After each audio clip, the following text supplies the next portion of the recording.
Salut tout le monde! Je voudrais vous parler aujourd'hui de ma lecture de Stephen King sur écriture, les mémoires d'un métier. Alors surtout, je voudrais vous parler des croyances limitantes et parfois des croyances qui nous boostent hein, pour avancer dans nos vocations. Et je voudrais vous parler évidemment particulièrement des croyances des artistes qui sont parfois confrontés à des croyances limitantes qu'ils ont intégrées dès l'enfance et qui les desserrent la plupart du temps ou qui les renforcent. Donc écriture, mémoire d'un métier, j'ai retenu pour cette vidéo les moments clés de son enfance qui ont provoqué des croyances porteuses d'élan, mais aussi des croyances limitantes. Alors la première déterminante, il l'a vécu vers 6-7 ans quand il a écrit sa nouvelle et que il l'a montré à sa mère. Alors sa mère l'a lu avec beaucoup de plaisir et ça, il s'en est rendu compte. Déjà, c'était un bon point. Ensuite, elle lui a fait la réflexion que ça aurait pu être publié dans un livre. Alors ça, c'est le must. Et enfin, non, vraiment, le truc déterminant, à mon avis, c'est qu'elle lui a acheté. Elle lui a acheté sa petite nouvelle. Et ça, c'est quelque chose qui s'oublie pas et puis qui forge déjà une conception de la valeur de ce qu'on fait. Bon, ça, je vais en reparler du fait que justement la valeur de l'art, c'est quelque chose qui nous mène des fois dans les méandres et les tréfonds un sentiment que tout ce qu'on peut faire n'a aucune valeur intrinsèquement dans notre société. Bon, alors, donc ça, je pense que ça a été le meilleur départ dont puisse rêver un écrivain. Ensuite, c'était à 14 ans au collège. Avec beaucoup de témérité, il fait le journal, un journal satirique et il utilise tous les surnoms les plus grotesques en mettant en scène ses professeurs. Et ça, ça a été... la plupart des professeurs auraient pu tourner la page et puis laisser couler, mais sauf une, en fait, qui était la professeure de dactylo. On est quand même au tout début des années 60, et cette prof est assez sévère et cherche à l'excellence chez ses élèves, et surtout en particulier les filles, évidemment. Donc elle passe pas l'éponge, elle, et puis elle lui dit ce que je ne comprends pas, Stevie, parce qu'en fait il s'appelle Steve King, mais en fait Stephen King, ça coule mieux. Donc ce que je ne comprends pas, c'est ce qui te pousse à écrire des bêtises pareilles. Pourquoi tu gâches ton talent? Et il a éprouvé beaucoup de honte à ce moment-là, parce que bon, ça avait l'air d'être une prof vachement percutante dans le genre intraitable. Et en fait, il sent bien que longtemps après, il a eu une sorte de sentiment de honte de ce qu'il écrivait, qui n'a pas aidé à surmonter les épreuves de la vie, quoi, parfois. Et bon, ça a dû quand même être assez déterminant pour pouvoir s'en sortir et lui amener des difficultés à avancer dans son sentiment d'être écrivain et de pouvoir en vivre, quoi. Et enfin, une dernière expérience déterminante que je vais partager avec vous par la lecture de ce bouquin, il a habité une petite bourgade et au lycée, il y avait toujours un peu comme ça des difficultés par rapport à ses élans d'écriture et puis ses goûts assez particuliers en matière de films d'horreur et d'histoires alambiquées. Et donc le directeur du lycée lui impose d'aller bosser au journal de la bourgade du coin. Et donc son premier article, c'est un article sur un match de basket, et il amène l'épreuve, l'article au rédac-chef, au rédacteur en chef du journal, qui lui fait une correction rapide sur les petits trucs, les sortes d'élongations personnelles qu'on met dans des phrases du style il était formidable, formidablement éloquent, bon, enfin bref, des sortes d'élongations personnelles, des sortes d'adjectifs superlatifs, etc. Donc ça, il est fasciné par l'évidence des corrections apportées, et le rédacteur en chef lui explique quand on écrit une histoire, on se la raconte. Quand on se relit, le gros du travail consiste à enlever ce qui ne fait pas partie de l'histoire. Alors écrivez la porte fermée, corrigez la porte ouverte. Alors, quand on écrit, au départ, la première épreuve de l'histoire, ça ne concerne que nous-mêmes. En deuxième, quand on commence les corrections, elle commence à prendre son indépendance. Et enfin, quand on a bien chiadé l'histoire, elle est bien placée quelque part dans le monde et elle appartient à ce monde extérieur. Et ça, c'est une belle leçon, je pense, aussi, pour se débarrasser de beaucoup, encore une fois, de croyances quand on est dans le bain de l'écriture ou toutes sortes de pratiques artistiques. Hein, ça, j'en suis persuadée, puisque j'en ai testé pas mal. Voilà. Et moi-même, alors... Voilà, j'en arrive au fait que ces croyances, on se les forge petit à petit et dès l'enfance. Et on sait aujourd'hui que le cerveau fonctionne exclusivement par rapport à ces structurations qu'on s'est plaquées par couche dans le cerveau. Et on alimente nos blocages, on sature la plupart du temps nos points d'ancrage qui devaient faire les fondations de notre vocation artistique. Et donc, sans compter les croyances extérieures, que dès la petite enfance, on comprend très bien que l'art, bon, c'est gentil ma fille, mais c'est pas une voie économique. C'est dès l'enfance, tu t'aperçois que c'est pas la même enseigne qu'un boulot normal, et puis surtout un boulot qui a une valeur économique.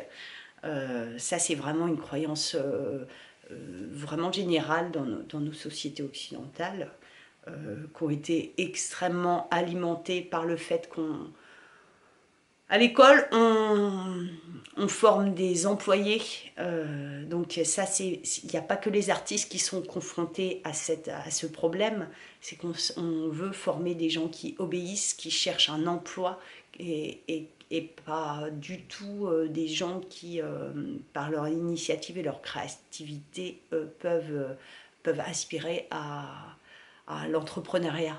Il y a rien qui nous enseigne ça à l'école. Bon, bah déjà, ça, c'est un point mort, quoi, pour la plupart d'entre nous, ou d'entre les artistes, et puis d'une manière générale. Hein. Donc, on éprouve les pires difficultés, du coup, à vivre de son art sans s'imaginer devoir chercher un mécène, où aujourd'hui c'est des subventions d'État, et encore aujourd'hui, bah, les subventions d'État, finalement c'est peut-être une bonne chose qu'elles se cassent à ce point-là la gueule, parce que ça permet, grâce à Internet aussi aujourd'hui, à faire en sorte que les artistes se réveillent et se disent bon, ben, on ne peut compter que sur nous-mêmes, et c'est peut-être une excellente chose pour l'avenir. Hein. Bon. Et voilà, et puis en plus je parle pas des croyances et des fantasmes sur l'inspiration, la vocation à quelques élus, non, enfin bon, voilà, il y a du boulot, les gars. Alors, moi, pour revenir sur les premières expériences déterminantes vécues dans l'enfance, et qui peuvent apporter d'énormes freins à celui qui aspirait à devenir un artiste, quoi, à créer, à écrire, ou à créer dans l'art plastique, ou dans ou dans le théâtre, ou dans le cinéma, etc. Bon, tous ceux qui se reconnaissent un peu là-dedans, moi, je voudrais vous partager une expérience personnelle assez récente, qui a quelques années, par rapport à un grand regret que j'ai, parce que j'ai mon fils, mon propre fils, je lui ai fait subir un choc mortel de cette ampleur. Il a aujourd'hui 13 ans, mais il a, à mon avis, hein, c'est dans le cadre de ces croyances limitantes qui peuvent bloquer plus dans notre cheminement vers la création, bah, ça lui est arrivé, il a subi un traumatisme. Moi, j'en suis persuadée, en CM2, parce qu'il avait commencé à écrire une histoire qu'il lisait le matin en classe. Une histoire, alors c'était l'histoire d'Alex, qui était un élève, un super-héros avec des super-pouvoirs, dans un lycée spécialement fait pour les élèves de son acabit. Et donc tous les soirs, il écrivait la suite, qui était très attendue par ses camarades de classe, et sa prof était très bien, hein, mais on est tous victimes de ce système de croyances qui fait qu'on les a subis enfants, et puis qui se décharge aussi dans plein de situations. Et malheureusement, cette prof qui est très très chouette par ailleurs, bah, voilà, on n'a pas tous... comme moi-même, ma réaction a été épouvantable, hein, donc on n'a pas tous cette maîtrise de nos croyances, de nos blocages, de nos préjugés, de tout ce qui fait que on se lourde souvent, et puis on n'arrive pas à appliquer toujours ce qu'on apprend, hein. C'est un long apprentissage. Alors, qu'est-ce qui s'est passé? Bah, en fait, l'histoire, il y avait pas mal de violence dans cette histoire, c'est-à-dire des super pouvoirs. Bon, bah, tu défonces les murs, tu t'engueules avec l'autre, il y a des bastons impressionnantes. Bon, alors ça tournait quand même un petit peu au vinaigre, son délire, et en fait, les copains, ils s'amusaient à- ça déteignait aussi dans les pauses récré, parce qu'ils s'amusaient à rejouer les scènes, quoi. Et puis ils s'emportaient par cette histoire. Donc l'affaire a mal tourné, et le privilège de lire le matin a été tout simplement retiré comme punition. Et donc Anton s'est senti blessé, peut-être même humilié, bon, enfin, des sentiments de ce genre qui ont fait qu'il a déchiré, très en colère, son cahier. Et moi, je me suis mise dans une telle colère, j'étais probablement submergée par mes propres frustrations vécues pendant l'enfance et pas encore digérées, et je l'ai giflé. Et là, ça a été une erreur, à mon avis, fatale, une erreur que beaucoup de parents comme moi font régulièrement. Bon, là, c'était vraiment un truc... un truc qui est pas maîtrisé sur le coup, et puis on a beau regretter, essayer de recoller le morceau, en fait c'est ce qu'on fait au quotidien. On est face à nos erreurs, on recolle les morceaux, on soigne ses blessures, et on soigne celles qu'on a provoquées chez ses enfants. De toute manière, on ne peut pas faire autrement, on peut toujours évoluer, avancer pour les analyser, pour évoluer là-dedans. On a énormément aujourd'hui d'outils qui nous permettent de comprendre comment on fonctionne, comment on peut... Il n'y a pas que... Surtout, c'est pas une question de réparer, c'est une question de s'ouvrir, d'apprendre ces nouvelles connaissances, et puis d'en tirer un bénéfice pour avancer, nous, comme notre éducation pour eux. Donc, ouais, c'est des outils pour opérer une révolution certaine, enfin j'en suis persuadée, et puis pour transformer tout ce qu'on a gardé comme ça, matérialisé dans une organisation sociale et psychologique entre nous, et ça va exploser tout ça, c'est génial.